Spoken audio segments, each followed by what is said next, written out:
Hi everyone. So insta Kalaiyarasan அகோரியானதை தொடர்ந்து சென்னையில் இருக்கக்கூடிய ரெண்டு மிகப்பெரிய ஒரு ஃபேமஸான ஒரு கிரேட்டஸ்ட் பெர்சனா இருக்கக்கூடிய ரெண்டு சாமியார்கள் அப்படின்னு கூட சொல்லலாம். ஒன்று திருநங்கையா இருந்து ஸோ இப்போ ஒரு சாமியாரா உட்காந்துட்டு இருக்காங்க அண்ட் ஒரு அகோரியா இருக்காங்க அப்படின்னு கூட சொல்லலாம். ஸோ இவங்களுடைய பேர் வந்து பார்த்தீங்கன்னா ராணி அம்மாள் அப்படின்னு சொல்லிட்டு இருக்கு. சென்னையில மிகப்பெரிய ஒரு ஆள் அப்படின்னு கூட சொல்லலாம். அண்ட் இதே போல சென்னையில இருக்கக்கூடிய இன்னொரு பிளேஸ்ல இவங்க வந்து பாத்தீங்கன்னா ஒரு மிகப்பெரிய ஒரு ஆள் அப்படின்னு கூட சொல்லலாம். இவரு அதாவது இன்ஸ்டா கலையரசன் இப்ப வந்து பாத்தீங்கன்னா ஒரு வீட்டுல இருக்காரு அப்படின்னா, வீட்டுல இல்ல சோ அந்த ஒரு கோயில் இருக்காரு அப்படின்னா ஒரு 4-5 தெருவு தள்ளி இவங்க, ஒரு 4-5 தெருவு தள்ளி இவங்க அப்படின்னு சொல்லணும். மிகப்பெரிய ஒரு ஆளுங்க. அண்ட் இவங்க ரெண்டு பேரும், இவங்க பேர் வந்து பாத்தீங்கன்னா சாமுண்டி அம்மாள் அப்படின்னு சொல்லிட்டு இருக்கு.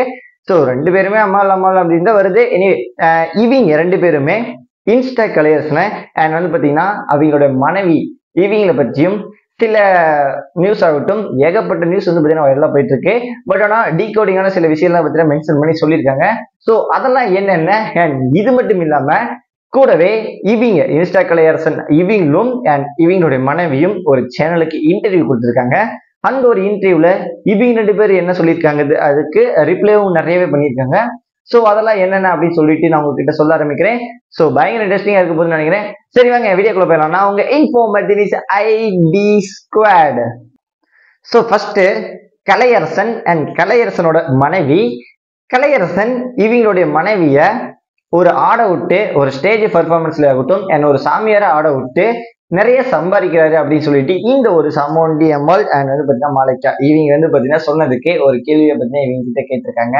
ஸோ அதுக்கு வந்து பார்த்தீங்கன்னா மெயினா ஒரு விஷயத்தை பார்த்தீங்கன்னா டிகோடிங் பண்ணி இவங்க சொல்லியிருக்காங்க.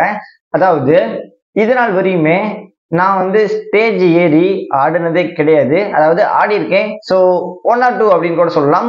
அதுல வந்து பாத்தீங்கன்னா லட்ச லட்சமா சம்பாரிச்சனா அப்படின்னு சொல்லிட்டு வந்து பாத்தீங்கன்னா ஒரு மெயினான விஷயத்த மென்ஷன் பண்ணி கேட்டிருக்காங்க. ஸோ இதுவும் உண்மை கூட அப்படின்னு கூட சொல்லலாம். ஏன் அப்படின்னா ஒரு சாமியார் வேஷம் போட்டா இந்த ஒரு நோட்டு குத்துறதாகட்டும், ஸோ இது மாதிரி நிறைய பண்ணுவாங்க. இவங்க சொல்றபடி கணக்குப்படி பாத்தீங்கன்னா 1 or 2 அப்படிங்கிறப்ப நீங்க சொல்ற மாதிரி ஒரு லட்சக்கணக்கில் சம்பாதிக்க வந்து பாத்தீங்கன்னா வாய்ப்பே கிடையாது. ஸோ இவங்க ஒரு ஸ்டேஜ் பர்ஃபார்மன்ஸ் ஆகட்டும், ஸோ அது மாதிரி பண்றப்ப ஒரு லட்ச லட்சமா சம்பாதிச்சிருப்பாங்களா இல்ல ஒரு 10,000-20,000 சம்பாதிச்சிருப்பாங்களா அப்படின்னு சொல்லிட்டு கேட்டீங்கன்னா ஸோ அதுவுமே கிடையாது அப்படின்னு சொல்லணும். ஸோ இவங்க சொல்றதும் ஓரளவுக்கு வந்து பாத்தீங்கன்னா நியாயம் அப்படின்னு கூட சொல்லாங்க. ஏன்னா இந்த ஒரு சாமுண்டி அம்மாள் இவங்க தான் வந்து பாத்தீங்கன்னா நிறைய இது மாதிரி பண்ணிட்டு வந்திருப்பாங்க. அதனால தான் இந்த ஒரு வார்த்தையெல்லாம் வந்து பாத்தீங்கன்னா சாமி முன்னாடியே எல்லாத்துக்கும் வந்து பாத்தீங்கன்னா தெரியப்படுத்துற மாதிரி ஏகப்பட்ட விஷயங்கள் வந்து பாத்தீங்கன்னா பேசுறாங்க. கொஞ்சம் கூட ரூல்ஸ் அண்ட் ரெகுலேஷன் ஆகட்டும், இந்த ஒரு சாமி நம்ம சாமி அப்படின்னு சொல்லிட்டு ஒரு உணர்வே இல்லாம ஒரு சாமி முன்னாடி வந்து பாத்தீங்கன்னா இந்த ஒரு வார்த்தையில யூஸ் பண்ணலாமா, என்னதான் கோவம் வந்தாலும் இப்பெல்லாம் யூஸ் பண்ணலாமா அப்படிங்கிற மாதிரி வந்து பாத்தீங்கன்னா இவங்களுடைய மனைவி அடிச்சு கேட்டிருக்காங்க. ஸோ இவங்க சொல்றதை வச்சு பார்க்கும்போது ஒரு 99% நம்பலாமா அப்படின்னு சொல்லணும். ஏன் அப்படின்னா இவங்க வந்து பாத்தீங்கன்னா இன்ஸ்டாகிராம் தான் வந்து பாத்தீங்கன்னா வீடியோ போட்டு அதுல வந்து ட்ரெண்டிங் ஆயிட்டு இருக்காங்க. இப்போ இதுல வந்து பாத்தீங்கன்னா சொல்லவே தேவையில்ல, இப்போ ட்ரெண்டிங்ல போயிட்டு இருக்காங்க. தவிர இவங்க வேஷம் போட்டு ஸோ அது மாதிரி சம்பாரிச்சது அப்படின்னு சொல்லிட்டு கேட்டீங்கன்னா கொஞ்சம் நஞ்சு இருக்கும் அப்படின்னு கூட சொல்லலாம். சரி, ரெண்டாவதா கல்யாணம் ஆகி 3 மாசம் ஆகுது. என்னோட ஹஸ்பண்டுக்கு கால் உடைஞ்சு போயிடுச்சு. அண்ட் அந்த ஒரு டைம்ல சோத்துக்கு சிங்கி அடிச்சோம். ஸோ சாப்பாடுக்கு இல்லாம அண்ட் இது மாதிரி ரொம்பவுமே கஷ்டப்பட்டோம். 3 மாசம் கஷ்டப்பட்டாரு என்னோட கணவர். ஸோ எல்லாருமே நடந்து முடிஞ்சிருச்சு அண்ட் நல்லாவும் ஆயிடுச்சு. அதுக்கப்புறம் அந்த ஒரு உடஞ்ச கால்லையும் கூட டான்ஸ் ஆடி பயங்கரமா வந்து பாத்தீங்கன்னா ஏர்னிங்ஸ் ஆகட்டும். ஸோ அந்த ஒரு டைம்ல தான் ஏர்ன் பண்ணி வந்து சாப்பிட்டோம் அப்படிங்கிற மாதிரி நிறைய விஷயத்த வந்து பாத்தீங்கன்னா எமோஷனலே சொல்லியிருக்காங்க. பட் ஆனா இவங்க சொல்றது இந்த ஒரு விஷயத்த நம்ப முடியாது அப்படின்னு கூட சொல்லலாம். ஏன் அப்படின்னா இவங்க அதாவது இந்த ஒரு பொண்ணு சென்னை அண்ட் இந்த ஒரு கலையரசன் பழனி கிட்ட இவங்க வந்து பாத்தீங்கன்னா ஒரு லவ் மேரேஜ் அப்படின்னு கூட சொல்லாங்க. அண்ட் இப்போ வந்து மேரேஜ் பண்ணதுக்கு அப்புறம் ஓரளவு பண்ணிட்டு இருக்காங்க அப்படின்னு கூட சொல்லலாம். ஸோ இப்ப பொதுவா இந்த ஒரு மேரேஜ் ஆகட்டும் அண்ட் இது வந்து எப்படி சொல்றது, ஃபர்ஸ்டே எல்லாம் பண்ணி முடிச்சுட்டு அண்ட் அதுக்கப்புறம் பார்த்தீங்கன்னா மேரேஜ் அப்படின்னு கூட சொல்லிடலாங்க. மேரேஜும் நடக்குது பிளஸ் அந்த ஒரு டைம் சாயங்காலம் ரிசப்ஷன் அண்ட் வந்து பார்த்தீங்கன்னா வளகாப்பு அண்ட் இப்படி நடக்குதுங்க. இப்படி இருக்கிறப்ப வந்து பார்த்தீங்கன்னா எந்த ஒரு மோட்டிவ்ல இருந்திருப்பாங்க சொல்லிட்டு நீங்க நினைச்சு பார்த்துக்கோங்க. சரி, இப்படி இருக்கக்கூடிய இந்த ஒரு இன்ஸ்டா கலையரசன் இவங்க சொல்லக்கூடிய இந்த ஒரு விஷயம் உண்மையா நம்பலாமா அப்படின்னு சொல்லிட்டு கேட்டீங்கன்னா லவ் மேரேஜ் பண்ணி அதெல்லாம் பண்ணதெல்லாம் நம்பலாம். ஸோ இது மாதிரி சோத்துக்கு சிங்க அடிச்சோம். ஸோ இந்த வார்த்தையெல்லாம் யூஸ் பண்றது அது கொஞ்சம் தப்புன்னு தான் நினைக்கிறேங்க. ஏன் அப்படின்னா அவங்கள வந்து தப்பு குறை அப்படின்னு சொல்றப்ப இவங்க சொல்ற இது நியாயமா இல்ல தப்பு தானே. ஸோ என்னதான் ரெண்டு பேத்துக்கு போட்டியா இருந்தாலுமே சில வார்த்தைகள் ஆகட்டும் ஸோ சாமி முன்னாடி இது பேசுறது தப்பு தானே. ஸோ இதை வந்து பார்த்தீங்கன்னா நம்ம தவிர்க்கலாம் அப்படின்னு கூட சொல்லலாம்.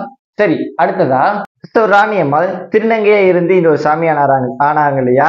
ஸோ இந்த ஒரு விஷயத்த மென்ஷன் பண்ணி இவங்களுடைய கலையாசனோட மனைவி சில வார்த்தைகள் நிறைய பேசியிருக்காங்க. அதாவது ஃபர்ஸ்ட் திருநங்கை அப்படின்னு சொல்லிட்டு பொதுமக்கள் ஆகட்டும் மக்களை ஆகட்டும் ஸோ எல்லாத்தையுமே ஏமாத்தி காசு வாங்கி சம்பாதிச்சு தின்னுட்டு கிடந்த ஸோ இப்போ சாமியார் வேஷம் போட்டுக்கிட்டு நாடகம் ஆடிக்கொண்டு இருக்கிறாய் அப்படிங்கிறது வந்து பார்த்தீங்கன்னா மென்ஷன் பண்ணி சொல்லியிருக்காங்க. அண்ட் இப்போ எதுக்காக நீ இதை பத்தி பேசிட்டு இருக்க? அண்ட் நாங்க ஒரு பக்கம் போயிட்டு இருக்கோம், எதுக்காக உனக்கு தேவையில்லாத பேச்சு அப்படிங்கிற மாதிரிலாம் வந்து பார்த்தீங்கன்னா நிறைய டீகோடிங்கான விஷயத்தை வந்து நம்ம மென்ஷன் பண்ணி சொல்லியிருக்காங்க. ஸோ இவங்க சொல்றதை வச்சு பார்க்கும்போது எந்த ஒரு சாமியாரையுமே நம்ப முடியாது போல. ஏன்னா ஒரு கான்ட்ரவர்சி நியூஸா இவரை பத்தி இவங்க தப்பா பேசுறதோ இவங்களை பத்தி இவங்க தப்பா பேசுறதோ அப்படின்னு சொல்லிட்டு ஒரு பயங்கரமான ஒரு இதா தான் போயிட்டு இருக்கோம் தவிர ஒரு கடைசி வரை ஒரு மெயின் பாயிண்டா ஒரு எண்டு பாயிண்டா பாத்தீங்கன்னா முடிஞ்சதே கிடையாது அப்படின்னு கூட சொல்லலாம். ஏன்னா அந்த அளவுக்கு ஒரு பயங்கரமான ஒரு இன்டென்ஷனோட ஒரு கான்ட்ரவர்சியாவே போயிட்டு இருக்கு. கடைசி வரையும் கடைசியா சொல்ல போனா ஒரு மக்கள் மத்தியில இனிமேல் இந்த சாமியார்களை வந்து பாத்தீங்கன்னா யாருனாலுமே நம்ப முடியாது, நம்பவும் வேணாம் அப்படிங்கிற மாதிரி ஒரு தாட்டே பார்த்தீங்கன்னா உண்டாயிரும் நினைக்கிறேங்க. ஸோ அது வந்து பார்த்தீங்கன்னா 100% கன்ஃபார்ம் அப்படின்னு தான் சொல்லணும். ஸோ இந்த ஒரு விஷயத்துல மென்ஷன் பண்ணி பார்க்குறப்ப கண்டிப்பா அது 100% உண்மையாயிடுங்க. சரி, எனிவே இவங்களாம் வந்து பார்த்தீங்கன்னா திருநங்கையா இருந்து வந்தங்காட்டி ஒரு பயங்கரமான சில வார்த்தைகளாகட்டும் ஸோ எல்லாத்தையும் பார்த்தீங்கன்னா மென்ஷன் பண்ணி பேசியிருக்காங்க. ஸோ இது வந்து பார்த்தீங்கன்னா ஒரு 100% நான் என்ன சொல்லுவேன் அப்படின்னா தவறு அப்படின்னு தான் சொல்லணும். என்னதான் ஒரு திருநங்கையா இருந்து இவங்க வந்து பார்த்தீங்கன்னா சாமியார் போலி சாமியாரா இருந்தாலுமே இந்த ஒரு வார்த்தைகளை யூஸ் பண்ணி இவங்களை கொஞ்சம் இது மாதிரி பண்றது கொஞ்சம் தப்புன்னு தான் நினைக்கிறேன். ஏன்னா அது கூட சாமி இருக்கு அண்ட் அம்மா வந்துட்டு இருக்காங்க அப்படின்னு சொல்லி இந்த ஒரு வார்த்தைகளோட யூஸ் பண்றாங்க. ஸோ இப்படி இருக்கிறப்ப எதுக்கு இந்த ஒரு வார்த்தையெல்லாம் நம்ம யூஸ் பண்ணணும்? அது ஒரு கேள்வி இருக்கும் இல்லையா? அது மாதிரி வந்து பார்த்தீங்கன்னா இந்த ஒரு வார்த்தைகள்லாம் பயங்கரமா நிறைய யூஸ் பண்ணியிருக்காங்க. சரி, அடுத்ததா சாமுண்டி மாலைக்க இவங்க ரெண்டு பேர்த்த பத்தி ரொம்ப தகுதி இறக்கமா வந்து பார்த்தீங்கன்னா பேசியிருந்தாங்க இல்லையா? ஸோ இதுக்கு பதிலடி கொடுக்குற மாதிரி விஷயத்தெல்லாம் பார்த்தீங்கன்னா இவங்க பேசியிருக்காங்க. அதாவது மெயினா அதாவது கலையரசனை பத்தி உங்களுக்கு என்ன தெரியும் அப்படின்னு சொல்லிட்டு இந்த ஒரு கேள்விகள் எழும்பப்படுது. என்னோட புருஷன் என்னை பத்தி எனக்கு தெரியும், என்னோட புருஷனை பத்தி எனக்கு தெரியும், உங்களுக்கு தெரியுமா, என் பக்கத்து வீட்டுக்காரனுக்கு தெரியுமா, இதனால் வரையுமே எத்தனை ஸ்டேஜ் ஏறி அண்ட் சம்பாதிச்சிருக்கிறாரு. அண்ட் இது மட்டும் இல்லாம எத்தனையோ கணக்கான பெண்களுக்கு நிறைய ஒரு ஊக்கத்தொகையாகட்டும் அண்ட் வந்து பார்த்தீங்கன்னா அவங்களோட திறமையை வெளியே கொண்டு வர்றதுக்காக ரொம்ப கஷ்டப்பட்டு ஒரு ஸ்டேஜில் ஏறி அண்ட் அவங்களுடைய பர்ஃபார்மன்ஸை கொடுத்து அண்ட் அதுக்கு வந்து பார்த்தீங்கன்னா நிறைய பேர்த்த ரொம்பவே செட்டில் பண்ணியிருக்காரு. ஸோ அந்த அளவுக்கு வந்து பார்த்தீங்கன்னா போராடிட்டு இருக்காரு என்னுடைய ஹஸ்பண்ட் அப்படின்னு சொல்லிட்டு மென்ஷன் பண்ணி சொல்லியிருக்காங்க. ஸோ இவங்க சொல்றதை வச்சு பார்க்கும்போது ஒரு 99% நம்பலாங்க. ஏன்னா இன்ஸ்டாகிராம் அப்படின்னு சொல்லிட்டு இந்த ஒரு வீடியோஸ்லாம் 1 or 2 பார்க்க முடியும். பட் ஆனால் இவங்க வந்து பார்த்தீங்கன்னா ஆயிரக்கணக்கான பெண்கள் அப்படிங்கிறப்ப இதுதான் ஒரு கேள்விக்குறியா இருக்கு. சரி, எனிவே பார்த்தீங்கன்னா சொல்லியிருக்காங்க. சரி, ஓகேங்க. சரி, அடுத்து இந்த ஒரு இன்ஸ்டா கலையரசனை எதுக்காகடா அந்த ஒரு சென்னையில அந்த ஒரு இடத்துக்கு கொடுத்து புளிய மரத்துக்கடியில உட்கார வச்சிருக்கீங்க, எல்லாமே பார்த்தீங்கன்னா அடிச்சு துரத்துங்கடா அப்படிங்கிற மாதிரி வந்து பார்த்தீங்கன்னா மென்ஷன் பண்ணி இந்த ஒரு திருநங்கையா இருந்த வந்த இந்த அம்மா பேசியிருக்காங்க. ஸோ இவங்க சொன்னதுக்கு வந்து பார்த்தீங்கன்னா இவங்க நிறைய பதிலடி கொடுத்துருக்காங்க. ஏன்னா நேற்று ஒரு வீடியோஸ்ல ஆகட்டும் ஸோ ஒரு நியூஸ்லாம் பார்த்தீங்கன்னா போயிட்டு இருந்துச்சு. அவர் வந்து கார்ல போயிட்டு இருக்கிற மாதிரி வீடியோ கால் பேசியிருந்தாங்க.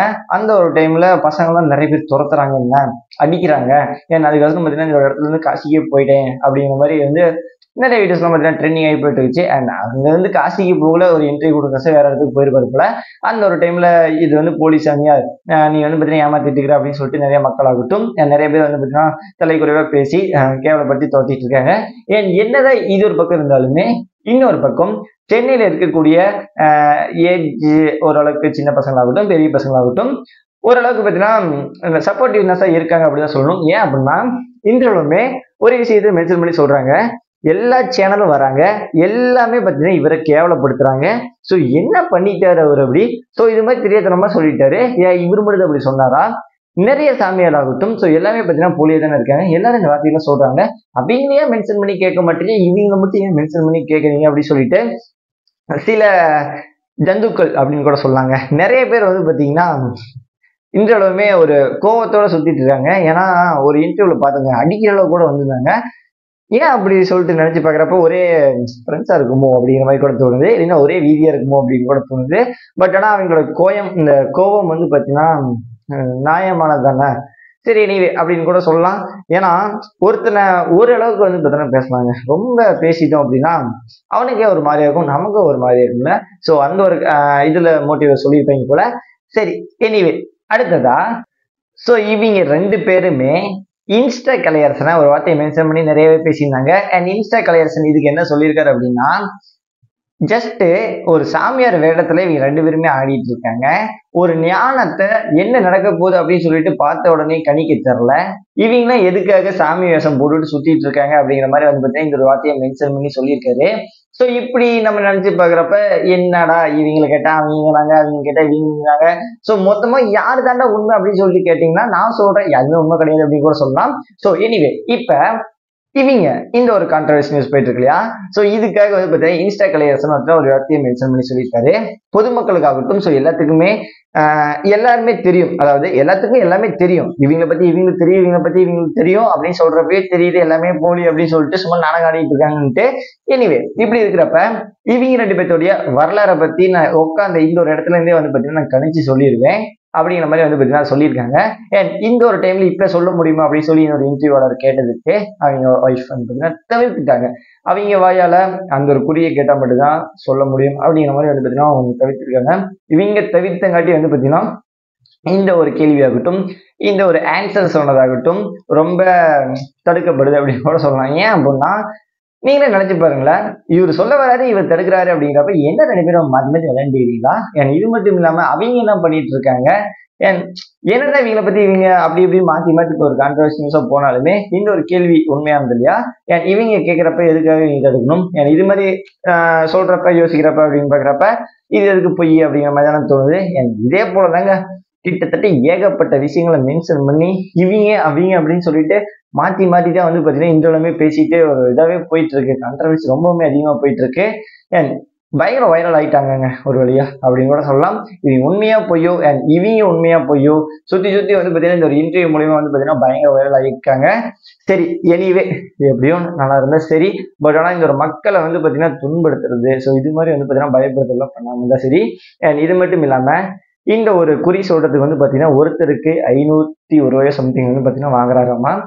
கிட்டத்தட்ட ஒரு 4 பேர் ஒரு குடும்பத்தோட போனா 2000 ரூபாய் பாத்தீங்கன்னா செலவாயிடுது அப்படிங்கிற மாதிரி சொல்லப்படுது. அண்ட் இது மட்டும் இல்லாம காசு இல்ல 1 ரூபா 2 ரூபா பத்திரிக்காலும் போயிட்டு நாளைக்கு அப்படின்னு சொல்லி அனுப்பி விட்டுறாராமா. ஸோ அந்த அளவுக்கு பாத்தீங்கன்னா அகோரியாக ஒரு வேஷமா இருக்கிறதாகட்டும் அண்ட் உண்மையான ஒரு சாமியா இருக்கிறதாகட்டும் ஏன் இது மாதிரி வந்து பாத்தீங்கன்னா நிறையவே பண்ணிட்டு இருக்காங்க. சரி எனிவே வெயிட் பண்ணி பார்ப்போம் என்ன நடக்க போகுது. அண்ட் இது மட்டும் இல்லாம இதுக்கு பின்னாடி ஏதோ பிரச்சனை ஆகட்டும், ஏதோ வருமா என்ன ஏது அப்படின்னு சொல்லிட்டு எல்லாத்தையும் பார்க்க ஆரம்பிச்சிடலாம். சரி ஓகே ஃப்ரெண்ட்ஸ், நாளைக்கு இன்னொரு வீடியோ பார்க்கலாம். Let's by.